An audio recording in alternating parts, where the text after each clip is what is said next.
Hello plant friends, and welcome back to my channel, or welcome to my channel if you're new here. Today we're going to talk about plant deaths because we all have a list, either on purpose or on accident. It's totally normal when you own plants that you can't keep every single one alive. I mean, if you can, that's awesome.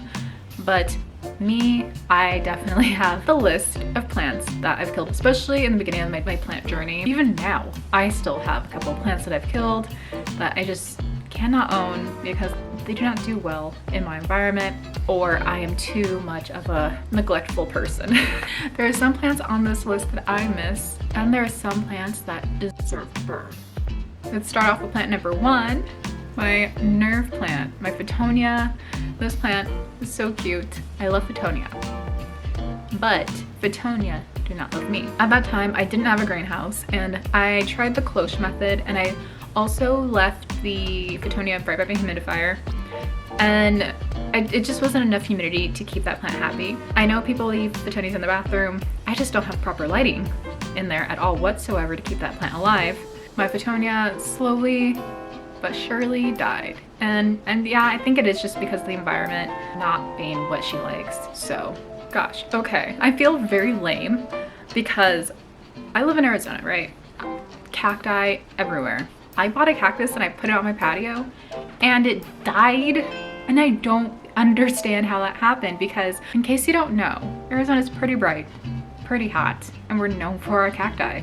So I got a devil's tongue barrel cactus. Yeah, that one eventually got sun bleached and it rotted at the bottom, like underneath the plant. It was such a cute plant too. I love the little pink spikes. That one, I don't understand what had happened because I didn't water it regularly, and I know that you shouldn't water cacti often at all whatsoever. I think I watered that maybe once since I've owned it, and I can't understand what had happened. Maybe it's a different type of cactus. Maybe I didn't do my research. It could be it too. All I know is I felt very bad killing a cactus. I'm like, how is that even possible? But okay.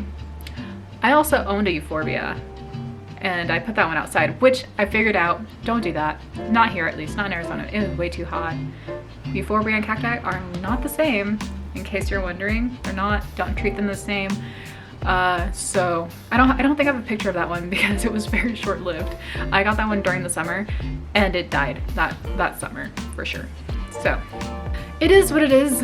You live, you learn, and then you get another plant. For my next plant, my Monstera. So my very first Monstera ever, like when I started this plant journey too, I put it outside. So lesson learned is just don't put plants outside. That's so far it. Yeah. Lesson learned, don't put your plants outside. They're not gonna like it. But the thing is, I saw somebody else put their Monstera outside and it was so large and beautiful, and I wanted that. And they also live in Arizona too. So I figured, okay, maybe my Monstera just has to get used to being outside. It was slowly dying, and I saw it happen, and I told it, I was like, hey, so I know you don't like it out here, but too bad because I want you to be out here, so can you like get used to it? Obviously that didn't quite work out and it died.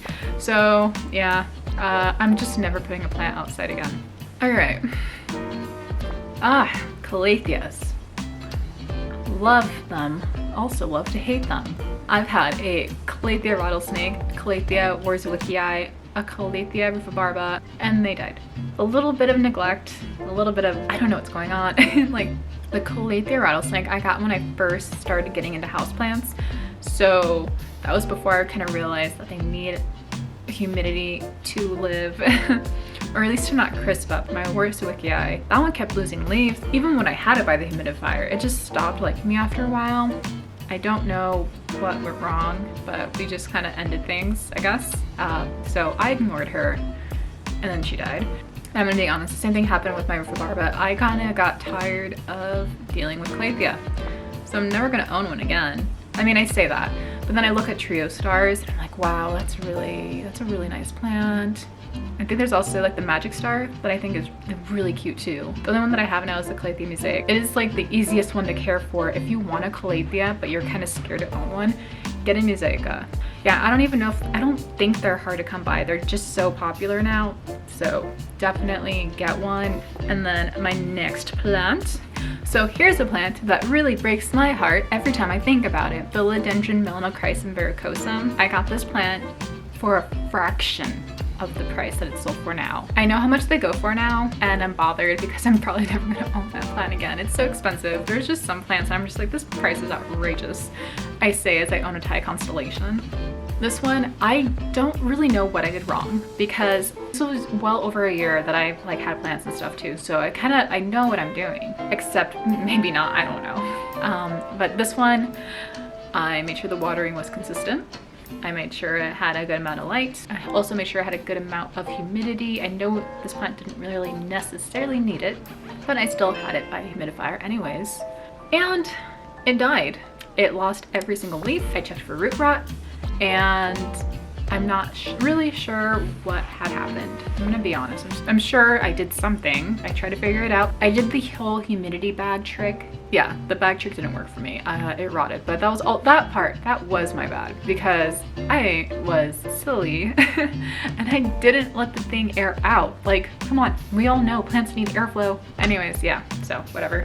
That's the tragic story of my Melanochrysum verrucosum. So I've also owned a few ferns. My rabbit's foot fern and a Boston fern. They did not really survive that long because I didn't really know how to take care of ferns. My environment's so dry, I do not have the ability to take care of them. I don't really know how people do it here in Arizona. I kept mine by a humidifier and it just did not work out. When ferns get crispy, it is such a mess to clean up. I don't know. I feel like I don't have to spend too much time on this one here. You get the idea. With ferns, you just have to have that proper environment in order for them to live, and I just do not have it. I also don't have the patience. I've given up. I mean, I technically no, I haven't given up on ferns because now I own a staghorn fern that is doing all right. I mean, I shouldn't speak too soon because I haven't even had it for a whole month. At least it hasn't been a whole month, right? What is time? Okay, so for my next plant, my Adansonii. And that one, I think about that plant and I get annoyed because we had such a good time in the beginning. She was doing great, I was doing great, we were vibing and things were lovely. And then they weren't lovely. She had the worst mealybug infestation ever. And I made sure to like, this was like way after I brought her home from the greenhouse too. Like this wasn't a greenhouse issue. I have no idea where they came from. But I've tried to do the whole like wipe her down, spray her off situation. I even took cuttings of the Adansonii so that way I can try again. Even the cuttings got mealybugs. Her infestation was so bad that I put her outside. And we all know what happens with plants that are outside here. Anyone? They die. I kill them. Yes, I am someone who puts their plants outside and I let them die. Is it mean? Is it mean to do that? So I feel like I gotta throw this one in here. I know it's probably not everyone's favorite type of plant, but this was my very first plant that I had for a long time, like a year and a half. My very first plant. That's the one that got me into houseplants. I don't know what it's like a speckled croton. But here's what she used to look like.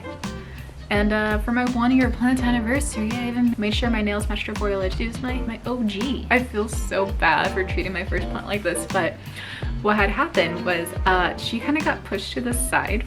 My shelf was very full of plants and she got smothered by all the other ones and I didn't really notice her and I kind of forgot to water her. So she definitely died due to underwatering. It is what it is. She'll always be a fond memory. I can't help but thank her because she's the one that started this all. So for my next plant, my philodendron Little Hope, this one all of a sudden had an issue with thrips constantly. No matter how many times I cared for that plant, try to treat it, keep it away from everybody else, treat it again, treat it again, treat it again. It was like every month we dealt with thrips. It was to the point where, you wanna try and guess what I did? I'll give you like 3 seconds to guess. Yep, you guessed it. I put him outside and let him die. Which makes me feel bad too because that plant was definitely one of my original plants as well and I had that for a really long time. But after a while, when you deal with the same pest over and over and over and over again, it gets very old very fast. And I am one of little patience. Well, I wouldn't say I don't have like little patience. I just don't have a lot of patience. I have some patience, just not enough. Yeah, my Hoya eldritchia.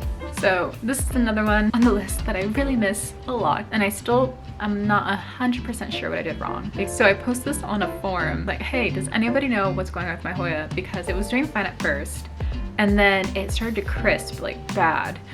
And someone said the substrate or the soil mixture might be a little too aerated, and the roots might not have time to take in any type of moisture or water. I was like, okay, that kind of makes sense, because I did go heavy on the perlite because I was worried about overwatering this plant.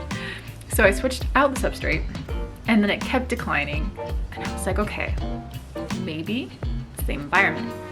So I went from a very humid environment to a not as humid environment, and I think that just made everything way worse. The plant just completely died. Kind of a bummer, but yeah. I try not to think too much about that one. Oof. All right, my cissus discolor. I really enjoyed that plant. I thought, like, what's gonna happen? You know what? It's gonna get so full, and we're gonna have a good time, and things are gonna be great. Yeah, nope, none of that happened. Absolutely none of that happened. It definitely died within like 2 months of owning it. Got it in my greenhouse, and I'm not sure if maybe it was the lighting at this point. It wasn't in the IKEA greenhouse. It was actually, so I did try like a little mini greenhouse for the IKEA greenhouse, and I'm not sure if like the lighting wasn't enough or if it was too much. So I took it out and I put it in a not humid environment at all whatsoever, and that did not work at all. So what I've learned about cissus discolor is that they need a lot of humidity and a good amount of lighting. So if you ever get one, make sure you provide it with that type of environment, or else you won't have a plant anymore. They're very, from what I'm aware of, like pretty finicky, and I kind of want to try again now that I have this greenhouse, but we'll see. I don't know. I'm not in a hurry, you know? This is just one of those plants where I'm like, am I ready to hurt again? All right, for my final plant, the plant that really pulls at my heartstrings, knowing that it's gone. My Anthurium clarinervum. I'm actually not sure if it's like a clarinervum crystallinum. It was sold to me as a clarinervum. Someone told me that you can't really tell how, like if it's a clarinervum crystallinum until it becomes a bit more mature because of the leaf shape. But anyways, we're labeling it a clarinervum because that's how I bought it. My Anthurium clarinervum dealt with root rot, and I didn't really want to like try it again. Like I didn't want to cut off the rot and try and get it to grow. I don't know why. I should have though. I should have just taken the time to do it, but I did not want to. I know, that was terrible. Like, don't get me wrong, I'm reflecting on it now and I'm like, Crystal, you know what? That's kind of like the worst thing to do. You probably should just try it one more time, kind of like that rot, maybe put it in like a little, like a water cup, because apparently what I've heard, and that's why my Thai constellation is in a glass of water and doing so much better actually, is that when your plant is dealing with root rot, cut away at the rot, and then instead of putting it back in soil, put it in a glass of water and let it kind of get reestablished. I should have just done that. I think at that time I just didn't realize how easy that would be, and I gave up. So yeah, would I try again? Oh, 100%. And now that I have a different mindset when it comes to dealing with like the struggles of root rot. But that is a plant. I said in one of my videos that I'd never dealt with root rot before besides with cuttings. And no, my Anthurium clarinervum, I totally forgot about it until now. I did deal with rot. Well, I believe that's it for most of my plant deaths. I'm sure there's more that I just cannot recall at this time, as I know these are not the only plants that I have killed, and they're not going to be the last plants that I kill.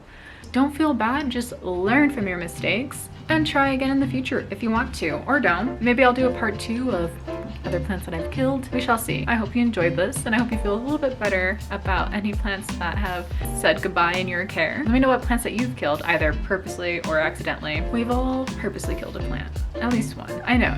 Don't lie. Don't lie to me, and don't lie to yourself. We have all been there, okay? And if you haven't, well, good for you. You're better than me, I guess. So thank you so much for watching. Definitely feel free to leave a like if you like this type of content, because that would definitely help.